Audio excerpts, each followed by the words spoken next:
Trois choses aujourd'hui au niveau du putting pour nous assurer d'avoir un mouvement qui est un peu plus constant et donc d'être capable de faire rouler la balle nettement mieux.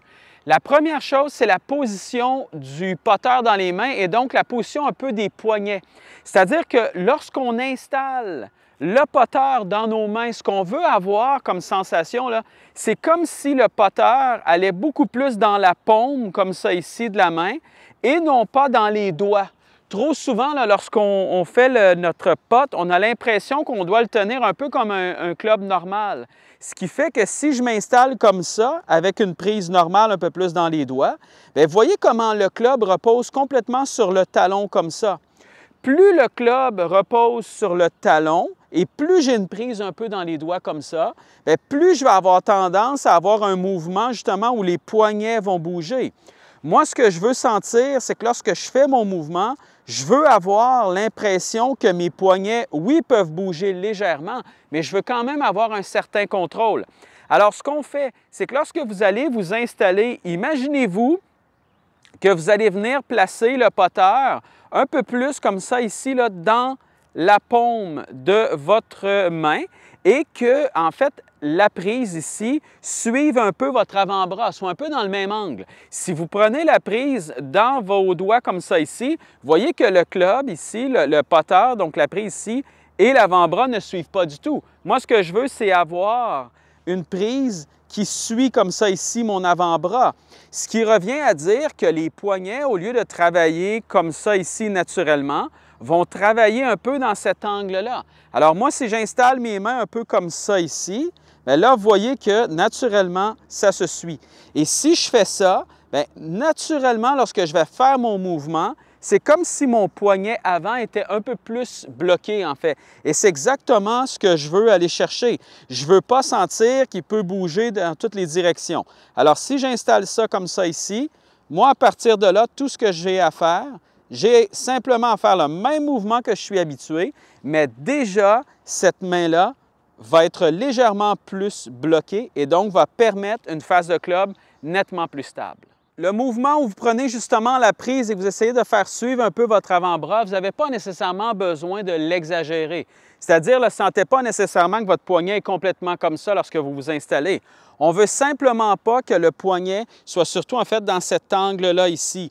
On veut beaucoup plus un poignet qui est relativement droit comme ça ou légèrement dans cet angle-là. Pas besoin de le faire complètement à l'extrême. Un peu comme on voit à Bryson DeChambeau, là, on le voit là, très, très, très droit comme ça. Vous n'avez pas besoin de ça du tout.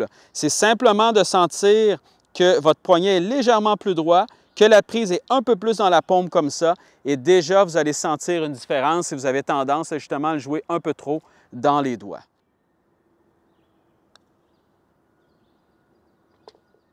Le deuxième point maintenant, c'est de s'assurer que le bas du corps reste le plus stable possible. C'est-à-dire que quand je fais mon mouvement, moi, ce que je veux sentir, c'est que je veux m'assurer que le bas de mon corps reste le plus statique possible.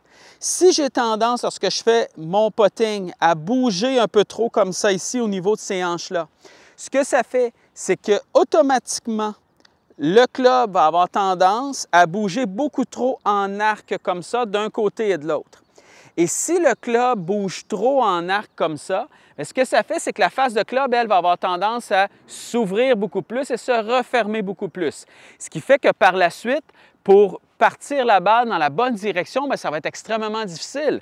Le putting, c'est un mouvement où on essaie d'aller chercher un peu plus de stabilité. On n'a pas besoin de rotation de corps comme on le ferait avec un coup normal. On n'a pas besoin d'aller chercher de vitesse, on n'a pas besoin d'aller chercher de puissance. Tout ce que je veux, c'est faire bouger ce club-là dans la bonne direction.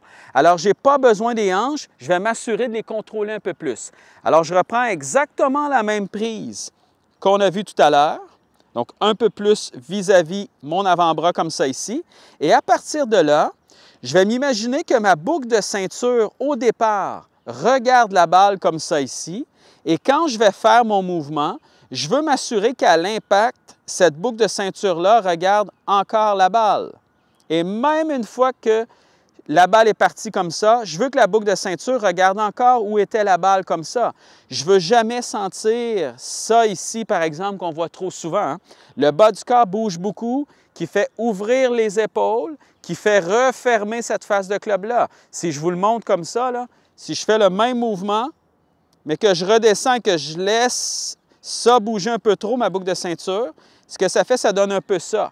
Vous voyez comment les épaules s'ouvrent? Vous voyez comment cette face de potter-là, maintenant, vient complètement se fermer. Alors, ça va être extrêmement difficile d'aller chercher une bonne stabilité de roulement et une bonne précision. Troisième chose, assurez-vous que vos mains, lorsque vous faites votre mouvement, ne stoppent pas à l'impact. Et ça, c'est probablement une des problématiques qu'on voit le plus souvent, que ce soit au niveau des potes courts, que ce soit au niveau des potes plus longs.